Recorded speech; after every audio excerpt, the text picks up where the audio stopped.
Hello, and welcome back to a brand new series of Two Beers Until Phronosis. Series 3 has taken us far deeper down philosophical rabbit holes and the history of philosophy. We've talked about serious and relevant ethical conundrums and pondered the nature of religious faith. But you'll be glad to know we've also chatted absolute bollocks. More than ever before, in fact. Having conversations about ghosts, made-up countries, and giants made out of poo. We worked harder than ever on this series, and I truly hope it shows. So grab a beer, or preferably two, and we hope you enjoy listening to these podcasts as much as we did recording them. Cheers for listening. Enjoy.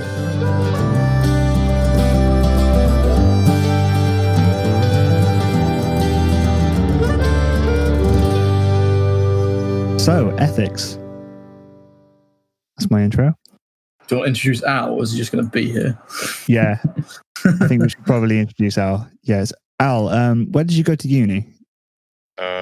Cardiff University. I was expecting you to come in like, welcome to the insert name here podcast. You don't even know the name of the podcast. 2 beers until Phronosis, isn't it? Phronosis. I don't know how to pronounce the word, so I don't want to say it out loud. It's all right, neither do we. That's why we made you do it. Oh, you. You pronounce it better the more beers you have. Oh, I'm sure. That's true. Once you have two, you can pronounce it properly. Mm-hmm. Anyway, yeah, so today we're joined by Al, and we're going to talk about ethics because we all studied philosophy at uni. So hopefully we could actually have quite a satisfying conversation about ethics, but probably not. You sound so confident. Oh, no, I always am. I think we've said a few times before in this podcast, at least me and Joe are quite skeptical about these traditional moral theories from people like Bentham and Mill, kind of Enlightenment era stuff. Mm-hmm.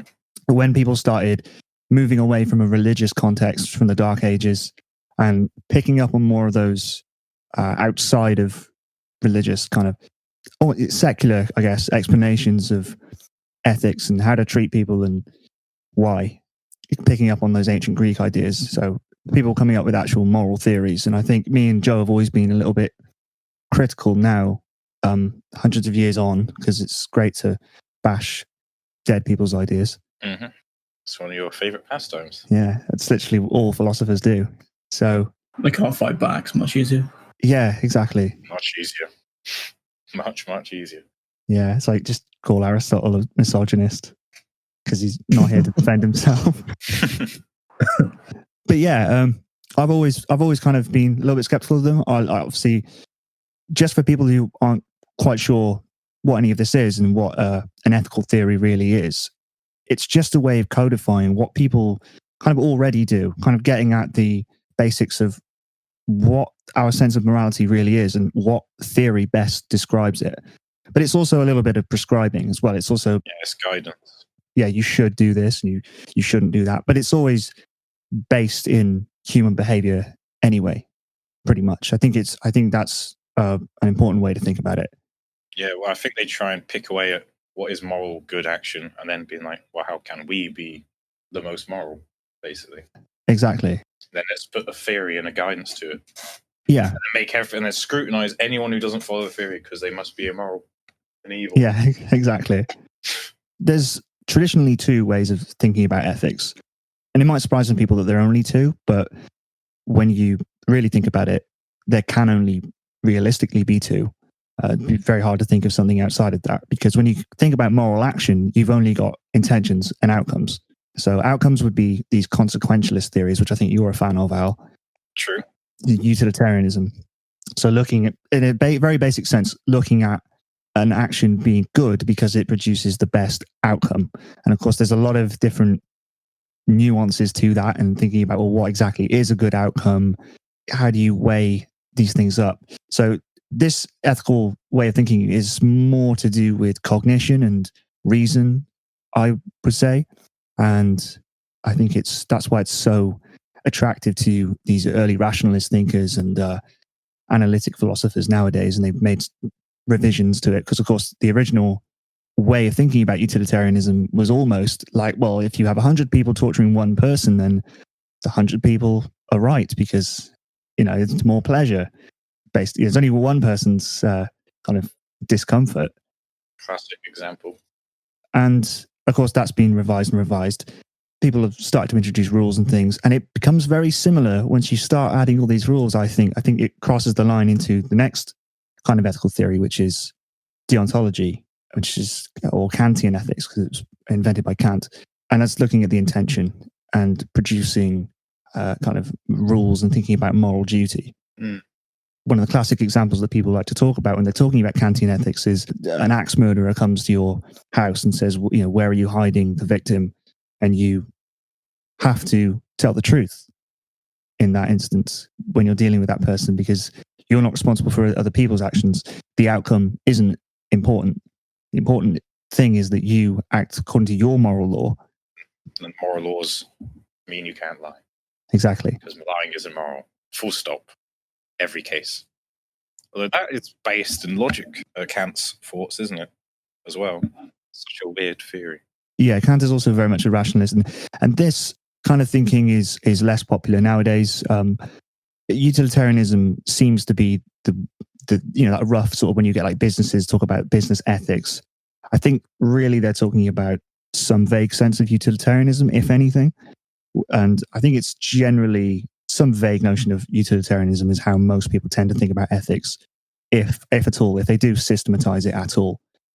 Yeah, I was going to say, I think that's a good point. I think for the most part I suppose I'll ask it as a question. Do you think that utilitarianism is just what most people think basic ethics is? Yeah. Like as a general point, being ethical is being good for most people, or like what is best for the majority of the population. Is that what a typical modern view of ethics would be?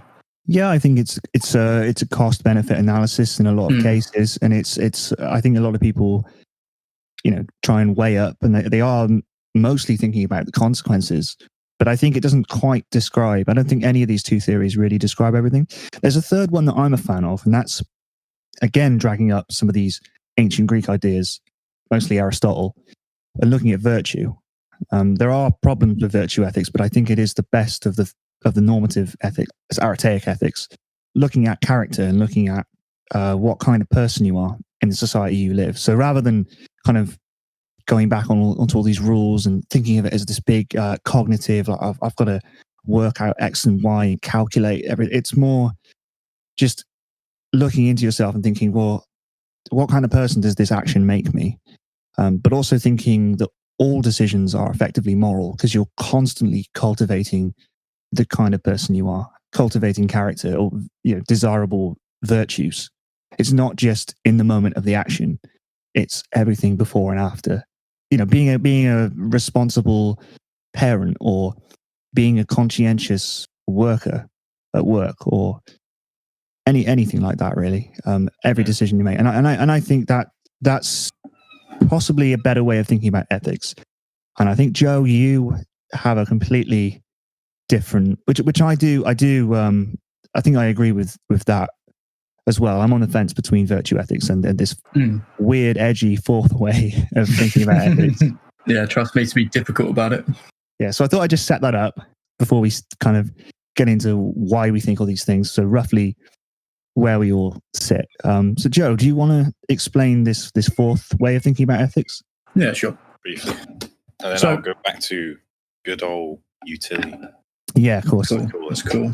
Okay, so yeah, my way of thinking about normative ethics is that it's kind of meaningless. It's a moral framework that tries to encapsulate everything that it is to be human and everything that is to be a good human in a theory or a rule, if you like, which I just think is not human at all. When we act as humans and we talk to each other and we have these interactions, I don't think for a minute any of us are thinking about what our actions are like according to the philosophic calculus or like deontological rules. I don't think that any human interaction pauses and thinks, am I doing the right thing that contributes towards the greater good for utilitarianism? Or am I being virtuous when I'm doing this? Like, interactions happen and then we talk about ethics afterwards. So I think to have a rule, to set up a moral framework that we then follow, just totally misses what it is to be human, I think. So it's almost like a category error. Normative ethics puts the cart before the horse.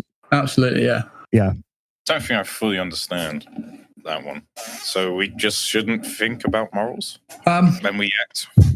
we should just act and then think, oh, was that bad? But it doesn't matter because I'm not going to be thinking about it anyway. No, I don't mean it like that. It's more that is already the case, whether people like it or not. Okay. Moral situations and the heart of morality has really nothing to do with cognition. Reason is important, but it's an afterthought. And it's a little bit similar to how in the past I talked about like religious faith. Nobody ever came to God through reason. It was an emotional thing, and then they reasoned afterwards. It's like even people like Aquinas and Anselm were already convinced of God when they made their rational arguments. The rational arguments never took them to it. So I think what we're getting at is people like Emmanuel Levinas and Raymond Gaita, these Continental philosophers, which we've done a couple of episodes on, if anyone's interested. Probably not because the mic quality is really shit on those. Too many nuts being eaten. Yeah, literally. Crinkled packets. Basically, these people want to say that ethics is something that happens to a person and that reason doesn't really help. If you think of it in terms of reason, you can end up doing horrible things. You can make moral systems that just have no heart or soul. And I mean, these are people that survived the Holocaust. So I think they do have a point, because I think a lot of people who were behind those things would say something about morality. They wouldn't just say, oh, morality doesn't exist. I think they would just have different views on morality. And that's the problem. We need to be thinking radically different about morality to avoid horrible things. Yeah, I'd just like to not improve on, but add to what Connor just said. Using moral theory, I think, can sometimes justify nasty stuff as well. So, by example, utilitarianism, you can easily justify nasty stuff like that. And I think that's why it's dangerous to have... Please do elaborate. Yeah, I think it's dangerous to have a moral framework that you can justify things on that tries to encapsulate so much of what it is to be human in a theory and then follow that to live your life. I really think that can be terrifying. I mean, to satisfy the philosophic calculus, all you need to do is have more pleasure than pain. I know that's a very dumbed down basic term, and I appreciate that there have been improvements upon utilitarianism. But as a basic idea, all you need to do is satisfy the philosophic calculus, which is incredibly easy to do. And you can do that while still being a really nasty person. Hence why I don't think it's ethical. If they're following it, wouldn't they not be a nasty person? What do you mean? If they were a nasty person, it would produce more results that were bad because of how they act, because they're a nasty person.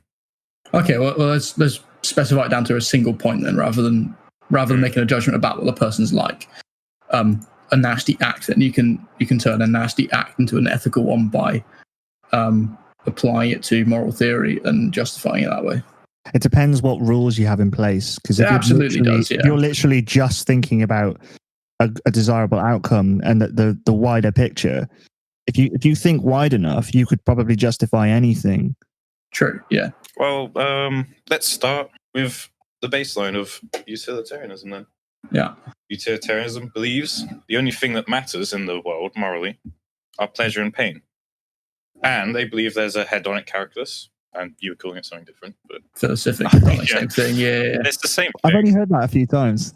That's the edgy way of saying it. 7 things, aren't there? Yeah, and well, they basically say that pleasures and pains can be added up on a scale, and if your action is going to cause more pain than pleasure, then it's going to be an immoral action. Mm-hmm. And if your action is going to create more pleasure than pain, it's going to be a good action.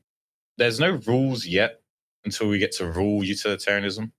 So basic act utilitarianism is just in every situation you're in, use the hedonic calculus, a vague calculus in your head to just think, are you going to make more pleasure in this action, or am I going to cause pain? And whatever action makes the most pleasure in a given situation is going to be the best. So, should I walk into this house full of people and shower them with gifts, or should I just start swinging? Just start swinging. Well, I feel like I'd cause more pain by swinging at them. But if I give them gifts, make more pleasure. Therefore, that's the morally good action. To give a stupid example.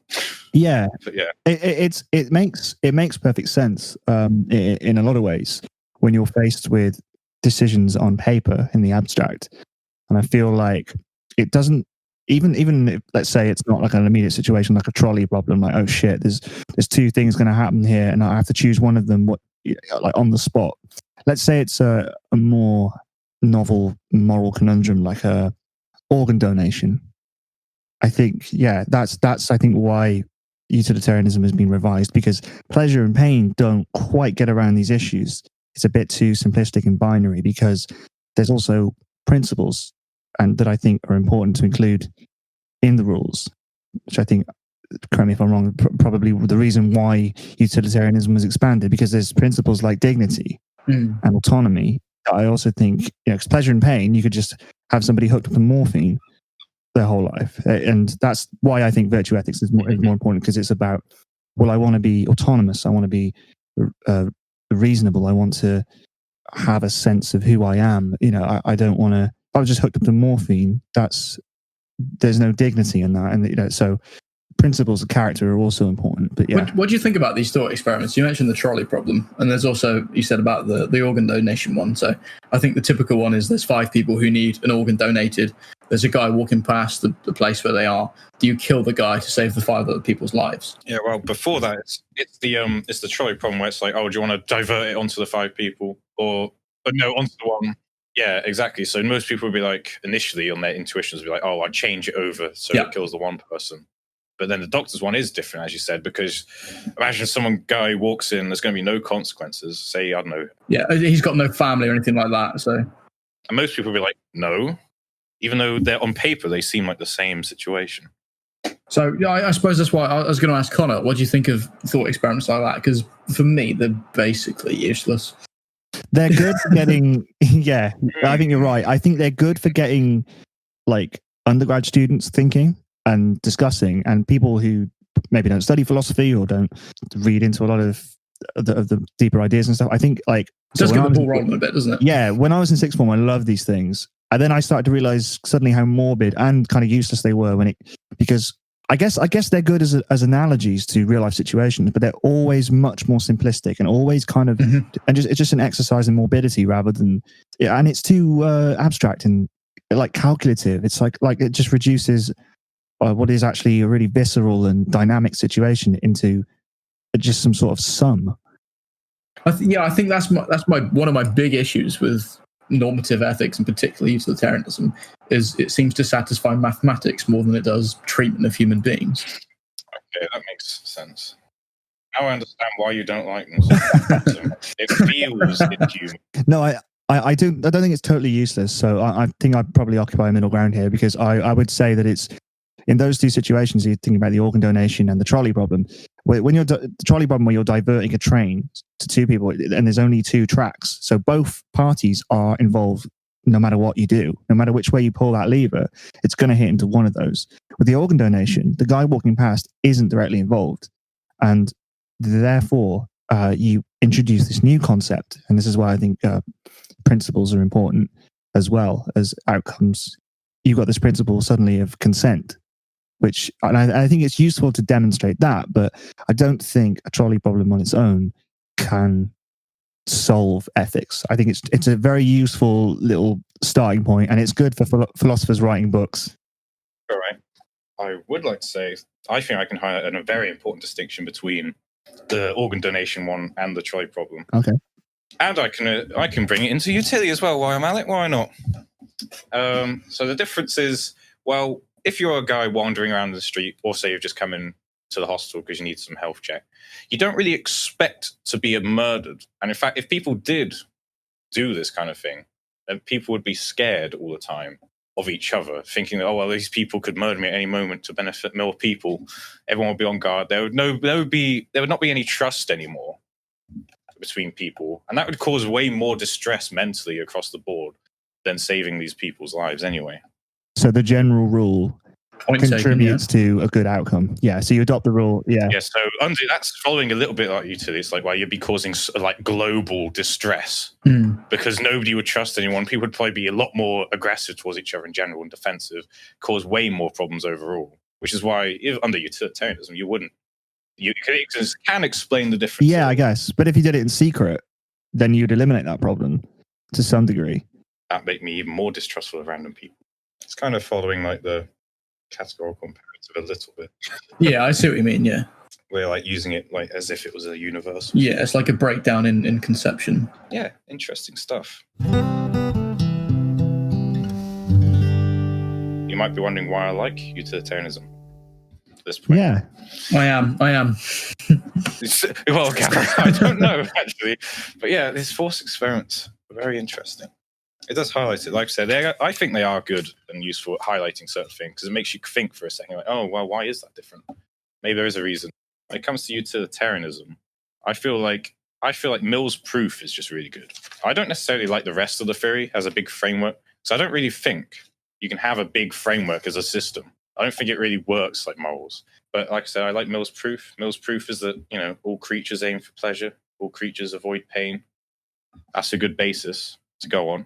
Well, maybe we should be trying to aim to achieve what all creatures want and avoid what all creatures don't want. Yeah. Also, internally, if you look within yourself, that you just feel that pain is bad intrinsically and pleasure is good intrinsically. Do you think there's any crossover between pleasure and pain? Do you think there's any kind of murky ground in there? Or, could you, obviously, because there's like the harm principle and there's ideas where you can cause pain to, in the short term, like a needle prick will, what am I trying to say?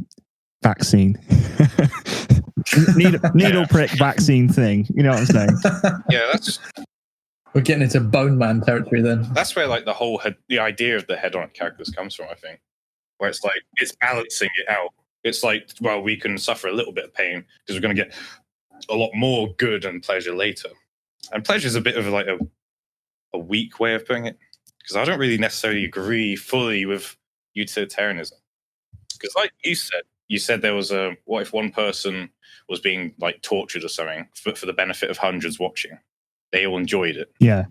But as entertainment. Well, I guess traditionally that's a weakness of traditional utilitarianism. I think that's totally valid. The fact that on the hedonic calculus you'd say the hundreds of pleasure, smaller pleasure, would outweigh the one person's bad. But yeah, to be honest, I feel like I would even go as far as to say that's not ethics. When you're thinking that calculatively and literally just thinking about, just a morbid sum of like, okay, 100 people pleasure, one person pain. It's like, no, there's so much more richness and complexity. I do think ACT utilitarianism solves a lot of those issues. Yeah. Mm-hmm. Well, I believe that mainly pain is the main thing we want to be eliminating. So I feel like pain is a lot more intense than like pleasure. So it's more important to eliminate pain than to maximize pleasure. The whole idea of utilitarianism is quite vague because you can't really quantify these feelings within yourself. But like, say if we had like someone suffering an equal amount as two other people were having pleasure, I'd much rather go with the pain because like I feel like suffering is worse than any pleasure. Like it's more important to stop the pain than it is to give pleasure to people. Just full stop. That kind of gets avoided in my eyes because I just like the proof as a baseline. Yeah. And I just kind of sketched up my own theories from it based, like just going parallel to utility basically. Yeah, I was actually thinking the other day about this in regards to veganism. The idea of pain and pleasure is relatively useless when we're thinking about that. But if we replace the word pain with suffering, we get like a much more accurate picture of what we want to avoid and, why some versions of eating meat might be permissible and why some really aren't. If you just think about, I'm going to avoid suffering as much as possible, you can't help but end up with an 80% vegan diet, something like that. It's like sort of half a vegan, which I think is really interesting. So like specifically, the idea of like a pig living a really fulfilling life for a pig. So much mud to roll around in. Pig and shit, isn't it? Oh, so much mud. When they're old and starting to become ill, this idea of causing an animal pain isn't necessarily a bad thing because it can be in their benefit. It can also be the end of suffering, can't it?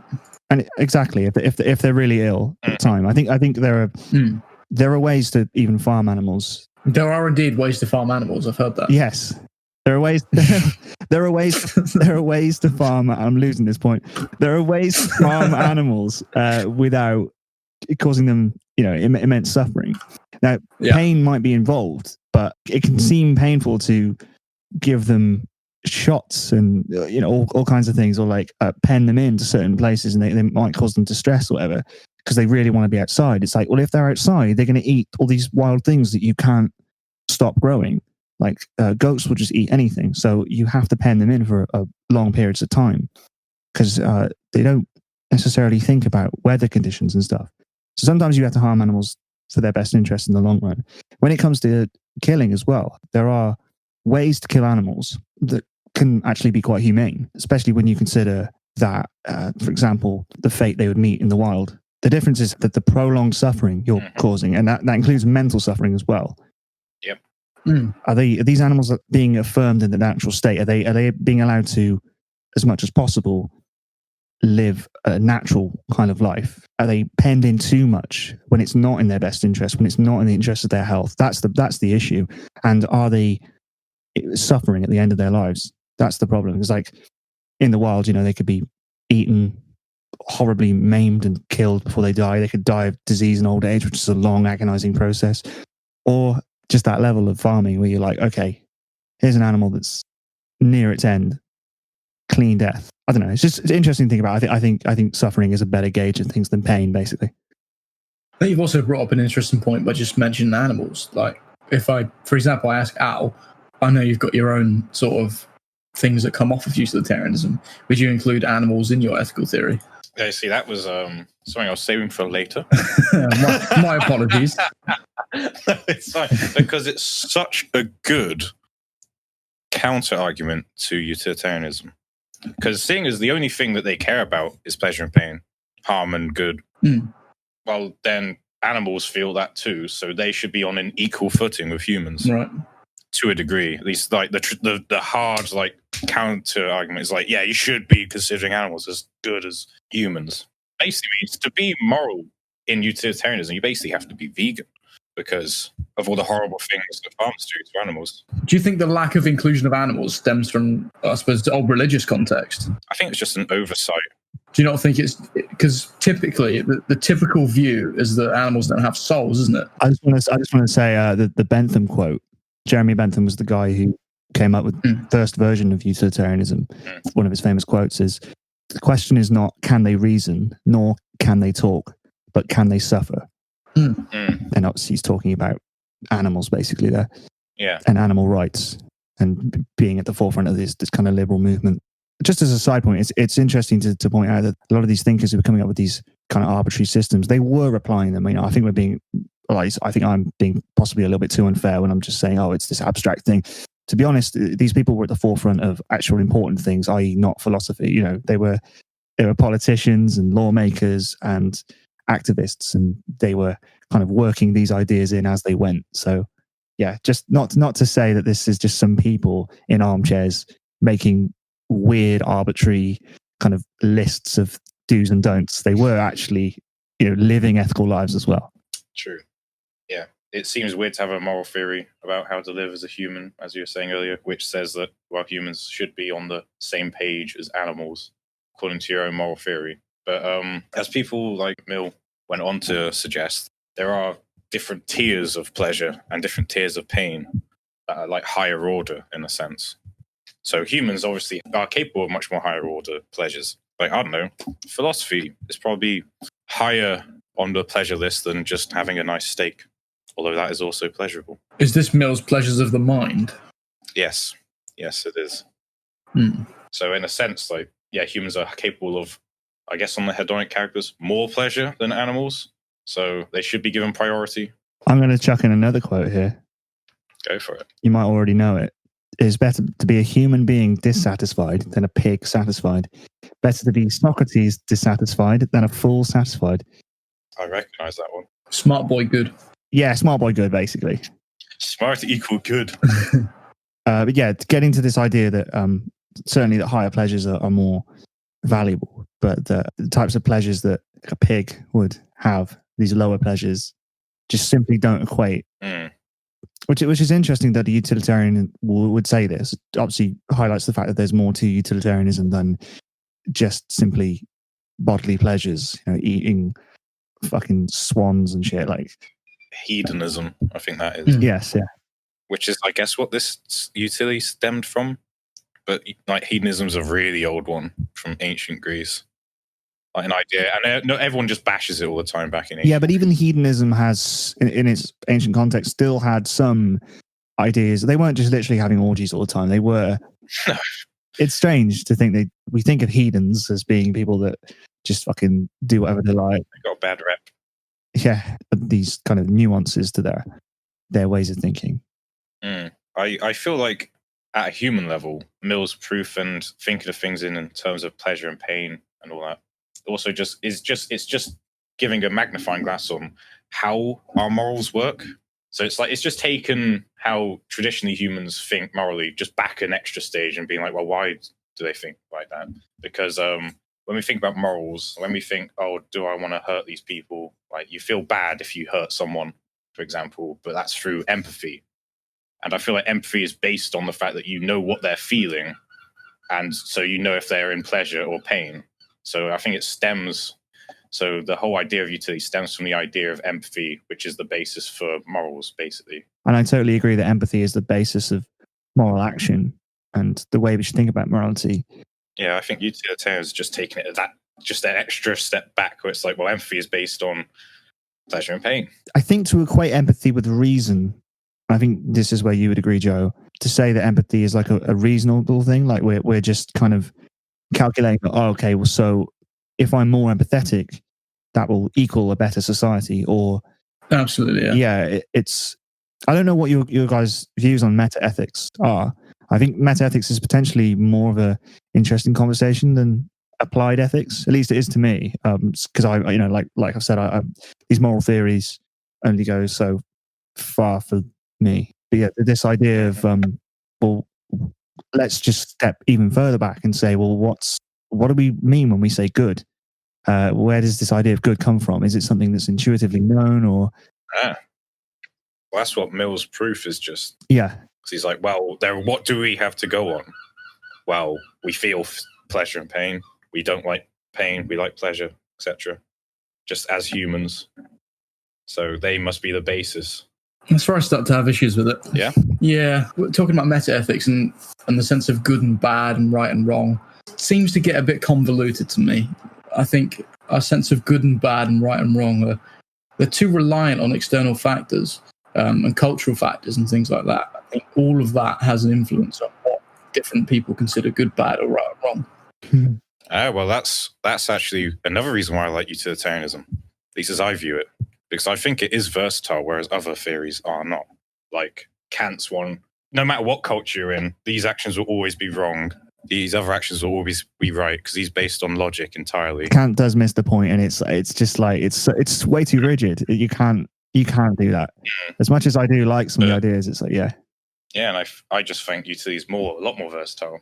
If you go across different cultures, they'll find different things pleasurable and different things painful, meaning the hedonic calculus and Mill's proof still applies. I don't know, you want to offend the least people when you're in a new cultural place. Well, if you learn about their culture, you'll be able to... I do worry about too much cultural relativism. I feel like an ethical theory does have to step in and say, okay, yeah, FGM's bad. Like, it's... You know what I mean? There are limits to... Yeah. There's a difference also between cultural norms and then morality. And then I would even say after that, there's ethics. I don't know if you've ever heard a philosopher do this split between ethics and morality.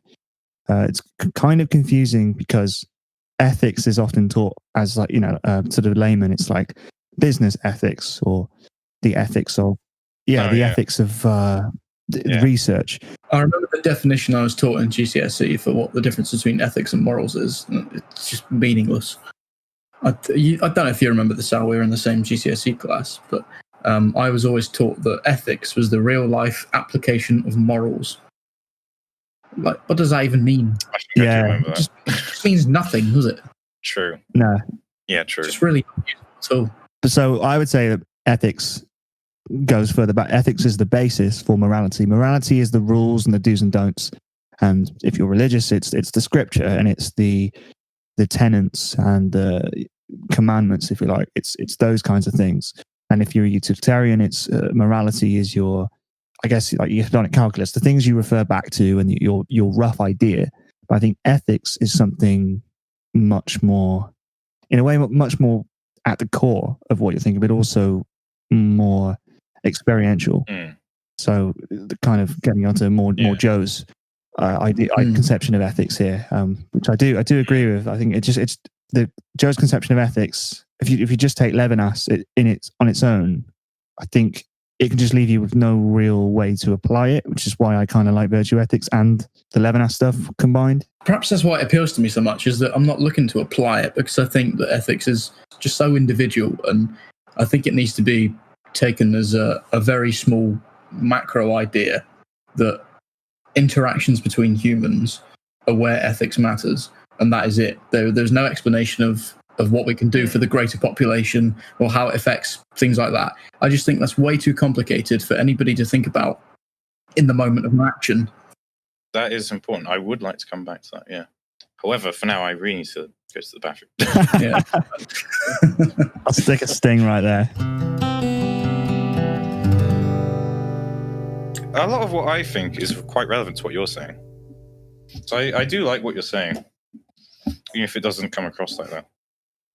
Yeah, I think that, and this is the thing with most conversations about ethics or anything, I think the real differences are so minute. You can have people talking for 4 hours straight, and it's when you hit that point, you get right down, you strip away all the layers and all the jargon and the language problems, and you get to this tiny little point. It's usually, for ethics, it's usually at like the meta-ethical level, or like a very basic level of principle. And it's just a shame, because obviously with social media and everything, you can't really get to that point anymore.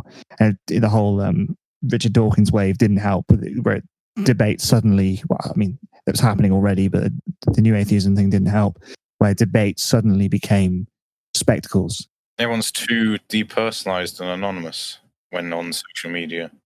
They're not actually in a room trying to understand a person. They just have an agenda. They know what they think is right. They don't want to hear anything else. Yeah, absolutely. And it doesn't afford that chance to strip away the layers. Are you suggesting that you're not treating a human as a human?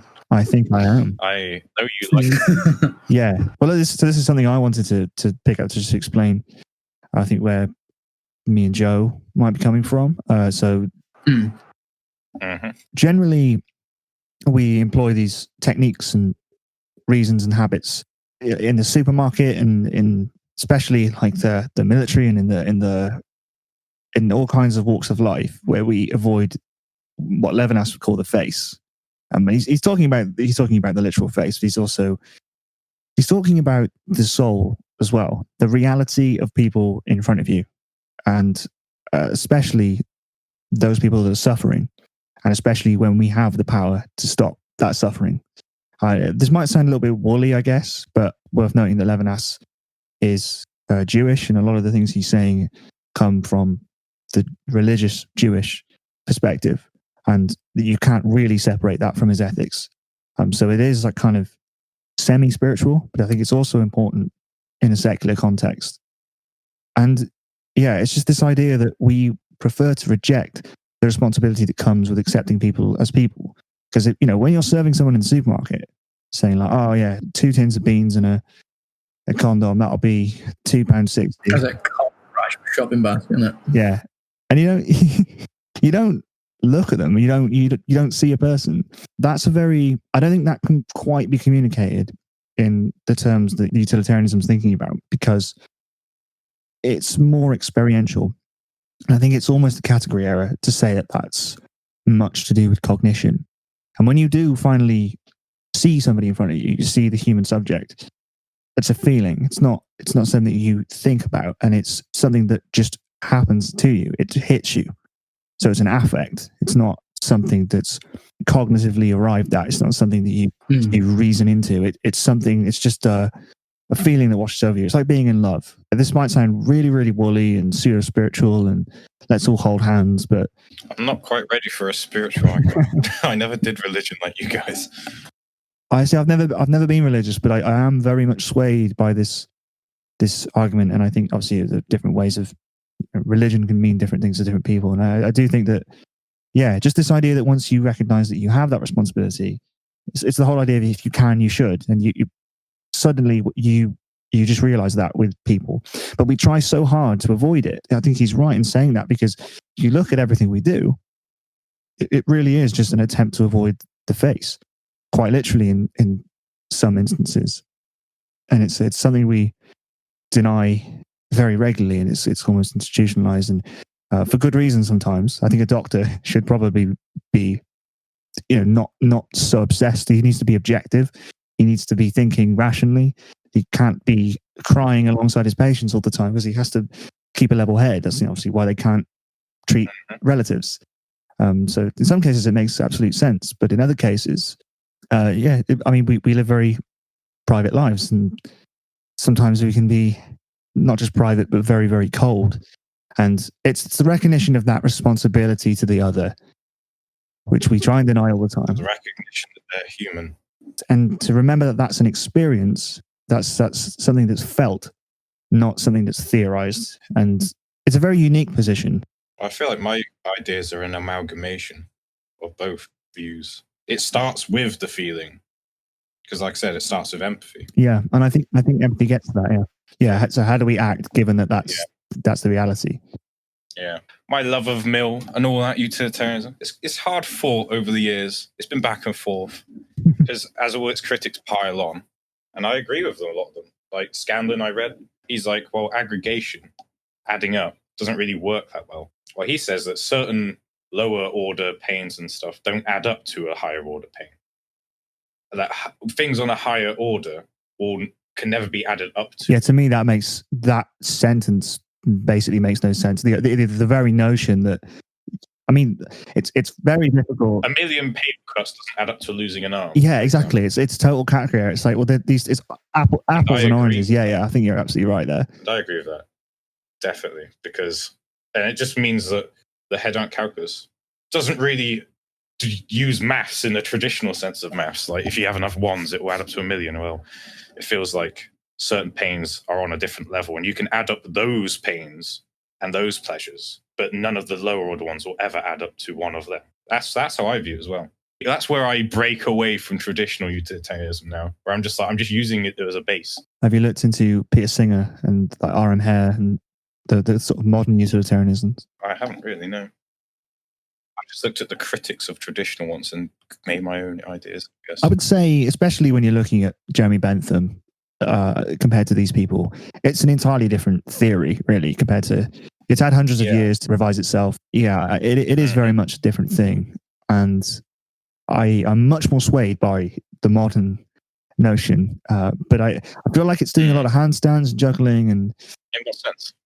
Just adding more caveats to its principles and introducing, because you have to have all these rules and you have to be thinking 5 steps ahead to be thinking about truly good outcomes. Well, that's like the classic problem people have, where it's like it's too ridiculous, like to be thinking in every situation about the hedonic calculus. Yeah, you just be stuck there trying to think about things. And I agree. And Susan Wolf, who I read, who was a brilliant article called Moral Saints, I read it, and it was like, if you were being truly moral and under utilitarianism, you'd be spending every waking day not doing the things you like and hobbies and stuff. You'd just be going out there doing charity all the time and doing other stuff, because that would be creating more pleasure and that would be more happiness. It's the calculation. It's all part of that calculation. Yeah, and especially when you take the moral responsibility into that, you start thinking in terms of responsibility, and you start thinking in terms of abstinence being not a valid excuse. So this idea of, you see someone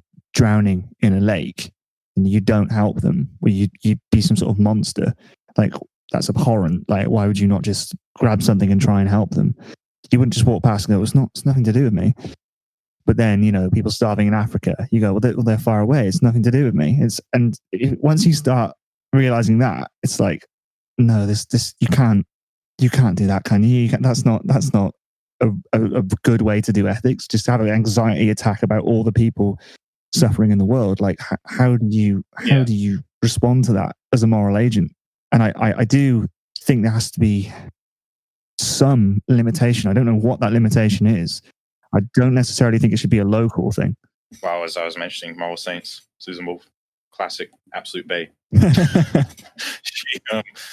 She just says it's like too much to ask to be a moral saint. It's too downing. It drags on your own life so much that it seems unreasonable to ask anyone to be a moral saint. But all these moral theories do ask you to be a moral saint if you're trying to be a maximally good moral person. Okay. And I say, well, that's very true. That's very true. I like what you're saying. And I think that comes into utilitarianism as well. Because if everyone was trying to be a moral saint, they wouldn't be giving themselves any hobbies, wouldn't be giving themselves any downtime. They'd be worried all the time. Well, all of that's playing on your happiness, which means you're actually taking away from the overall, I guess, hedonic calculus by being that. And then if we're demanding everyone else be like that, well, then everyone's being like that. Everyone should be putting everyone else first, but then you're not making time for you. Well, it's like, well, at some point, I reckon under utilitarianism, it justifies the fact you should look out for yourself equally as much as other people and try and enjoy your life, because then that's actually adding to the overall pool of pleasure and pain. I think articles like you're saying of Susan Wolf, the Moral Saints, are one of the reasons that I think moral frameworks and normative ethics are just too complicated for humans to use. You get all these little branches that are, well, what about this and what about that? And that's why I like to bring it back down to something really simplical. That's a new one. That's a new one. That's good. I like that. We'll keep that. Yeah. Trademark. Something nice and simple. And that is what Raymond Gator calls ethics, which is literally just seeing another human as a human. It's as simple as that. So I want to ask you a question now. In his book, it's called Good and Evil, an Absolute Conception, in which he tries to highlight exactly what good and evil are. And this is where he uses the example of the Nazi officer facing down an innocent victim, looking them in the eye and being prepared to kill them. So I'm going to go out on a limb and say that we both agree that is an unethical event, an unethical action. Yes. Cool. I'm glad you said that. It's not part of the hedonic calculus. Get the math book out. No, it's fine. Well, that is my point. That is morally bad, yeah. But why is it morally bad to you? Why is it unethical? Because the Nazi isn't extending his empathy to this person. He's not considering that he's about to deal a great amount of harm to them, which is a bad thing, as per the basic rule of utility. I think I know where you're going with this, Joe. Yeah, so I think we agree on the concept that it's a bad thing. I want to just say, what I've been leaning up to is with mentioning Susan Wolf and moral saints and how it's ridiculous to be a moral saint, is that I agree having these rules and frameworks, rule utilitarian doesn't work because it's too ridiculous. You're not having time to live. You can't just be having your life as a total moral person, because that goes against the very idea of utility, which is that you're not actually having a pleasurable life or anything.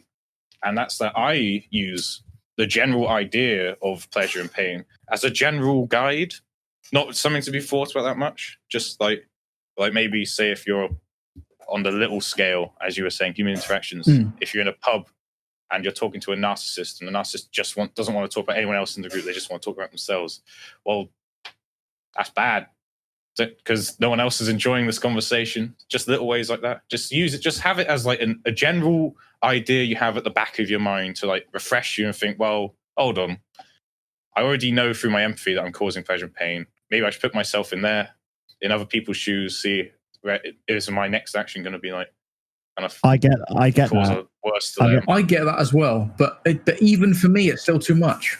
So I'm just using the very basis of utility. I'm not making moral theory around it. I'm not saying you should even adhere to it and get out the mass book, as I said, like this crazed person, and trying to be the maximally moral person you can, because that's straying too far now. We're missing the point. Yes. As you were saying, I totally agree. I just simply like the very base ideas behind utility as a general guide. I get that. Well, before Joe. Yeah, go on. Sorry. Let's all jump in. Pile on. Let's just never let Joe finish his point. No, fuck you, Joe. I just want to say, I'm going to delete all your audio anyway. So you get him muted. He's gone. I want him gone. No, I just want to say that I actually think of it very differently. I used to have that whole thing where I was like, okay, well, it's a benchmark in the back of my mind. It comes forward in a certain situation, and that I think is the problem with moral theories. They are too heavy, they're too cumbersome, they're too much to drag out. So if you simplify it and think about it as just like I said, virtues, because virtues are very easy to think about.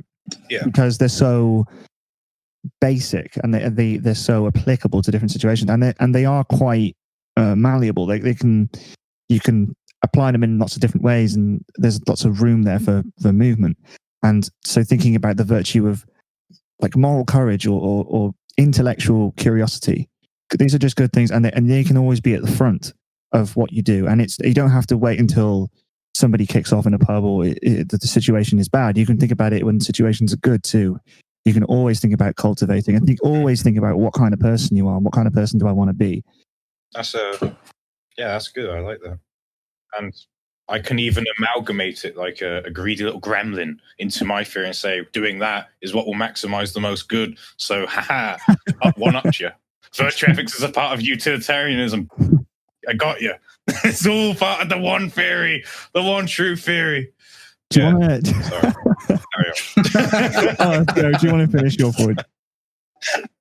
Yeah, I get what you're saying now, and I do agree with you on a micro level. But on a macro level, you're a cunt.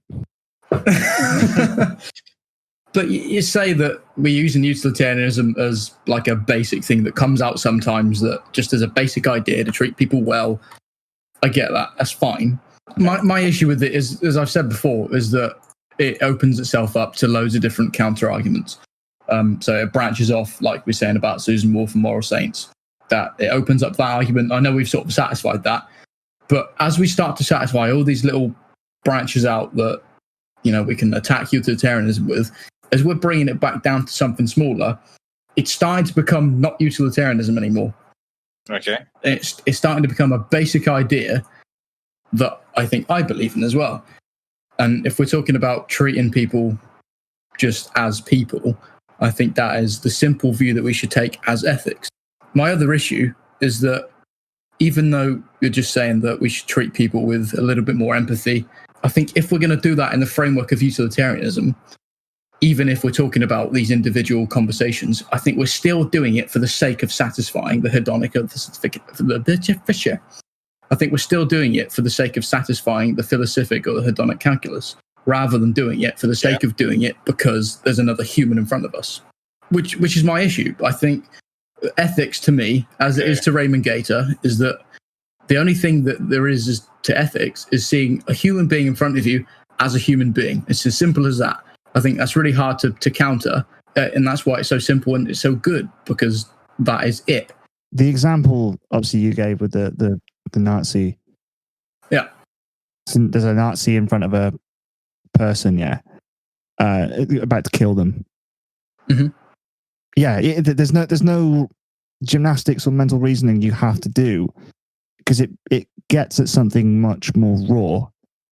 And it's not about thinking. Just like you say, it is experiential. Yeah, the moment you're thinking, I think you've missed the point at that. Like, thinking is very important to ethics, but it's a thing done in post, or absolutely actually something done pre moral event. Or like I said, you could argue that there are no moral events. It's not, ethics isn't about these dilemmas like that suddenly crop up, which, because they don't. You go to work, you come home, you go to sleep. It's not like a video game where it's just like, you are now in a dilemma. It's like you're always, your life is a fucking horrible dilemma, and you've always got to navigate it. And it's about the attitude you're slowly equipping yourself with, and it's about the mistakes you make and the good things you do, and it's all one event pretty much. And I think that's a much better way of thinking about it, because I think utilitarianism is good when it comes to those things where you have to reason, because it's almost like politics. It's so applied and it's so rigorous, and it's got all these different facets. It's very good for if you were in a boardroom and you were like, well, what do we do to get the best outcome? Well, when you have the time to think about it. Yes, yeah. But when you're not thinking about it, you can still keep it in the back of your mind. Yeah, and I think, to be honest, we probably do, but I think we reserve a different place for applied ethics. And it comes when it's a situation that can be reasoned. And I think I would just argue it's more useful to have an idea of virtue or seeing someone as a human, and just that more experiential kind of feeling and this idea again, like equipping yourself with moral attitudes. I think that's day to day a much better way of thinking about ethics. I don't know whether utilitarianism can give you the tools you need to navigate just an ordinary day. I think because I think it's also ethical to spend your day reading. I think it's ethical to watch TV shows that make you happy or enrich you. Or if an ethical theory leaves room for murder, I think it's not. It's not an ethical theory. Yeah, it's more which policy works the best, which one will be more beneficial, which is still incredibly useful and can be used to supplement ethics. But I think calling it ethics is just a bit of a stretch. But then I don't know how modern utilitarians get around these kinds of problems, because they do. And obviously, some of the people like Peter Singer and Aaron Hare are at the forefront of all these ethical arguments and debates in the world. They're some of the people that are concerned about ethics the most. I don't know how they get around these problems. I think all these ethical theories want the same thing. Other than Kantian stuff, that stuff's bonkers. Yeah, it is quite bonkers. I hate that stuff. But I think they all want the same. Well, shit, they all want the same outcome. It's just about which theory is most accurately describing the reality of human ethics. Yeah, but I'm hoping I've at least described as to why I like this theory anyway, or at least the baseline and Mill's proof. I think my issue is that to get it to a point where I can sort of agree with you, we have to strip away most of what utilitarianism is. With that, because I'm saying utilitarian is the very basic principle of pleasure. Maximize as much pleasure where you can, minimize pain where you can. I feel it's too vague, because like I said, I was trying to make the point when I was with the Nazi guy, like, well, he's not going to view humanity as the same, so saying just treat human as another human. No, this is why I just want to kind of say, to make it more useful and more applicable and kind of, I think that virtue ethics because obviously virtue ethics has this big problem with cultural relativism. What is a virtue in one country could be a different virtue for somebody else. The idea of what is a paragon of virtue, what is a good person? Is it somebody that's courageous? Is it somebody that's this or that? I think it's different. So I think if you use that as a linchpin, this idea of treating another person as a person, and I think that also includes yourself as well. I think ethics is a self-to-self relationship as well as a self-to-other relationship. And I think that's probably the one thing that Levinas and Gator are missing. Different people are going to have different ideas of what treating someone as a human is, because people are they have a certain picture of themselves, right? I feel like it's more down to bare bones to say pleasure and pain. Yeah. I reckon, so that's my point against Joe, is that he likes the fact that it's simple. But I think it's not simple, it's just vague, whereas I think mine's more simple. Yeah, I get that. That's possibly because we haven't really gone into much detail. Potentially because we've done it before. Because we talked... I haven't. This is new stuff. Yeah, okay. So I'll probably just misinterpret this idea of treating a human as a human. So obviously Kant talks about objectification being a big issue. And that's anything from, just attacking someone or stealing from them, or... He calls it treating a human as a means to an end rather than end in themselves. Yeah, and I think that probably describes it better. That doesn't mean you can't use people as not a human in an end, I guess. If someone's job is to be a shop person, you don't have to be like, oh, I value you as a person, because you like beat your stuff through. No, I think you do. But I think there are certain situations where it's useful not to, like I said, like a doctor. But I do think there is a way to do like ethical business, as they're beeping your stuff through, so long as you're not completely just thinking like this person is a fucking object in front of me, like they're just there to do that. But I think it's just kind of laziness that we don't. And I do it. I'm not saying like I go around saying, oh, how are you today? Because I really don't. Like, I'm my contact with people is minimal at best. But I recognize that the reason I'm doing that is because the responsibility would be so intense if I let myself go. This person's a human, they're struggling, they've had a long day. Yeah. You highlight something, very important there, because I want to use the word exhausting to be doing that. You wouldn't be able to keep it up. Just treating everyone as a human, constantly putting yourself being like, oh yeah, this person's a human, let's treat them as such, etc. When you're just trying to do a job. Yeah, but I do think that religious people do this because something just switches inside of them. And they just see the humanity in everybody. And I think we only do it with, some of us don't do it at all, but I think we only do it really with a few close friends. And maybe when we see someone cry or break down, we suddenly go, oh, they're a person. And the emotions are suddenly at the forefront. Yeah, that is if we don't just go, oh, fucking hell, someone's crying. I'm going to get away from that. You know, say if you witness somebody get mugged and you talk to them for long enough, or, you know, you hear somebody talk about their day, suddenly something snaps and you just go, this is a person in front of me, and I feel some sort of connection towards them. And yeah, so Levinas talks about this in a very spiritual way, and he's like, you're literally getting into someone's soul basically here, and you've seen their humanity, you've seen their face, and I do very much like that. It's very evocative, and I think that does get at the heart of the issue of kind of everyday interactions with people. And you know, I avoid it. We all avoid it. We all avoid seeing people as people, and that's what seeing a human as a human means. I know it sounds very woolly, but it's and because what he says is, once you see that, once you see a person as a person, it's impossible to do them any harm. And you know, you think about every bad action that people do, you know, mugging and fighting and whatever. They're an object. People aren't looking in people's eyes and going, "Oh, you've had a rough day. You're just like me." Again, empathy. They're not being empathetic. Everyone's probably capable of these crimes. Yeah, because they're ignoring that element. And like I said, institutions, certain places will try and cultivate that lack of really seeing someone. I do like the ideas. We talked about it being exhausting to be truly ethical, and I get that. I do understand that it would be exhausting to treat everybody as a human in every single interaction that we did. But I think if you are going to be fully ethical, that is what you do. And I'm not for a minute suggesting that the majority of people are fully ethical, because I don't think they are. I don't think we live in an ethically good world, for the most part. I don't reckon it's possible to be fully ethical all the time, was just what I was saying. Because it'd be too exhausting. It would be too exhausting, but hence why we're not ethical for the most part. But I do think there are those cases where people are. But you can still see another person as a human being without like giving them your house. Like, you don't have to, you know, give up everything that you have and give it to someone else.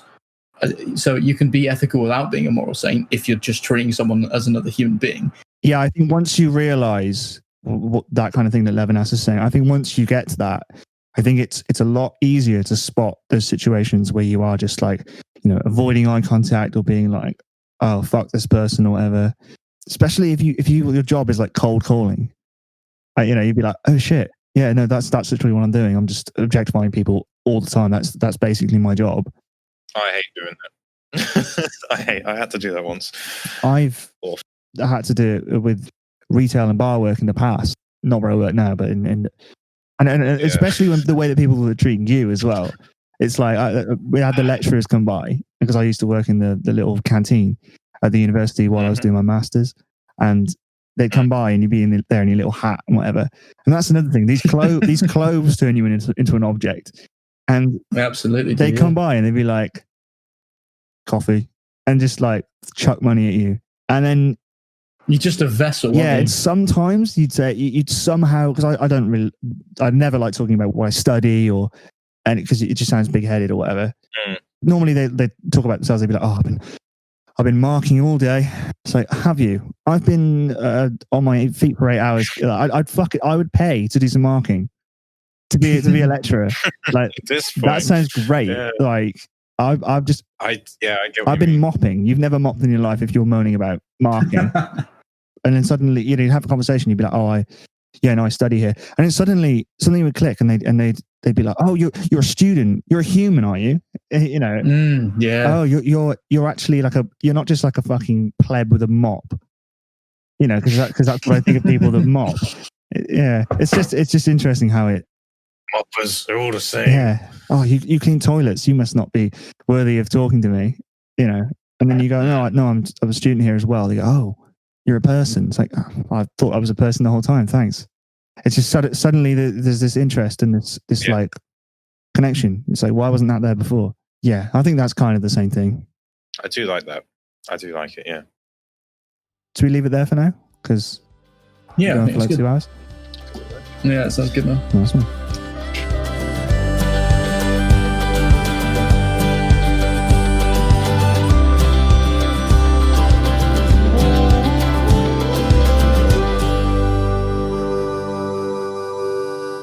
I got you.